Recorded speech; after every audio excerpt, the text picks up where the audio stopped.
Hey football fans, welcome back to the channel where we break down all the latest NFL news, drama, and roster moves. Today, we're diving into some fresh updates from the Atlanta Falcons, and it's a mixed bag of competition, cuts, and tough calls. So, if you're a Falcons fan or just love following NFL training camp battles, you're in the right spot. Before we jump in, make sure to smash that like button, hit subscribe, and ring the notification bell so you never miss out on breaking NFL content. Also, drop your thoughts in the comments below. Do you agree with these moves from the Falcons? Let's get into it. Training camp is officially underway for the Atlanta Falcons, and it's been a busy first day, both on and off the field. Coaches and players took the turf at IBM Performance Field in Flowery Branch, showcasing who might be ready to start Week 1 against the Tampa Bay Buccaneers. But while there's excitement about potential starters, the reality of roster cuts and battles is hitting hard too. One of the biggest stories coming out Thursday afternoon was the release of cornerback Kevin King. If you remember, Kevin King was a second-round pick for the Green Bay Packers way back. Fast forward 6 years, and he was fighting for a spot on the Falcons roster this year.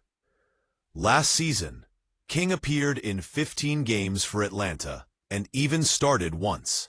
He contributed 10 tackles and snagged a fumble recovery, mostly playing on special teams. But with the Falcons making moves, it looks like King's spot is no longer secure. Now, it's important to note that sometimes teams make procedural moves like this, cutting a player with the possibility of bringing them back later. So, it's not 100% guaranteed that King's Falcons chapter is closed.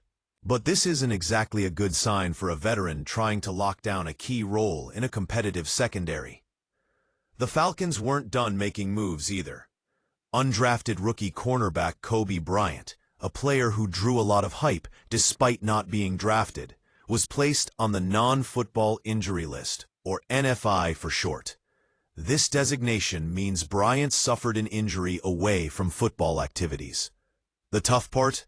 Players on the NFI list don't get paid while they remain there, and Bryant will have to sit out at least the first 4 games of the season if he stays on it. Joining Bryant on the NFI list are defensive tackle LaCale London and linebacker Malik Verdon. Let's talk about those two real quick. LaCale London was a rotational piece for Atlanta in 2023, but didn't see any game action this year. Malik Verdon, meanwhile, is an undrafted free agent from Iowa State who entered camp as a long shot to make the team. Head coach Raheem Morris had plenty of praise for Bryant even before training camp started. He called him the most famous undrafted player I've ever been around, which is saying a lot. Morris mentioned that even his kids know about Bryant and highlighted how impressive his game tape is against top competition. The Falcons even called their group of undrafted free agents the 8th round, which is a clever way of saying these guys might be just as valuable as late-round draft picks. And with Bryant, Atlanta made it clear they went after him hard. Morris explained that since the Falcons didn't draft an outside corner this year, Bryant was a prime target. They got to spend time with him on a 30 visit, which is an opportunity teams use to really connect with players they want to bring in. Morris said they found genuine interest from Bryant, and the recruiting process was clear and straightforward because the Falcons had watched a lot of tape on him.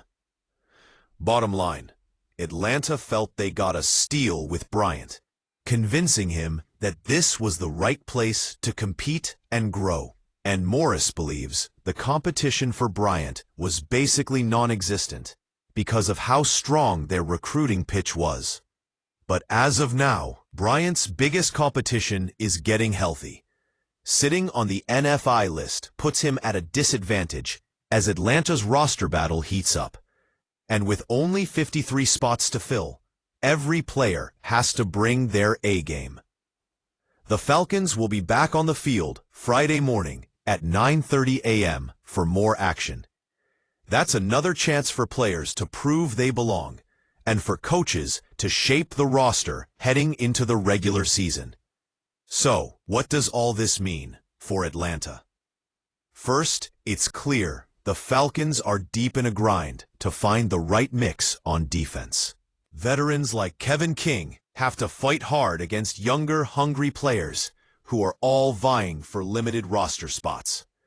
And injuries, even those off the field, can make or break a player's chance to make the team. Coach Morris has built a culture that values competition and clarity. He's not shy about praising players who impress on tape or in person, but he also won't hesitate to make tough cuts. That's what training camp is all about. As fans, we get to watch these battles unfold and speculate who will make an impact come week 1. And it's safe to say, the Falcons' defensive backfield will be one to watch closely this year. All right, NFL fans, what's your take? Do you think the Falcons made the right call releasing Kevin King? How high are your expectations for Cobee Bryant once he gets healthy? And which young players do you think will emerge from this camp? Make sure to drop your opinions in the comments below. I love reading what you all have to say. And if you enjoyed this breakdown, give it a thumbs up and share it with your fellow NFL fans. Don't forget to subscribe and ring that bell so you get notified as soon as new Falcons content and NFL updates drop. We've got a ton more coming your way this training camp season.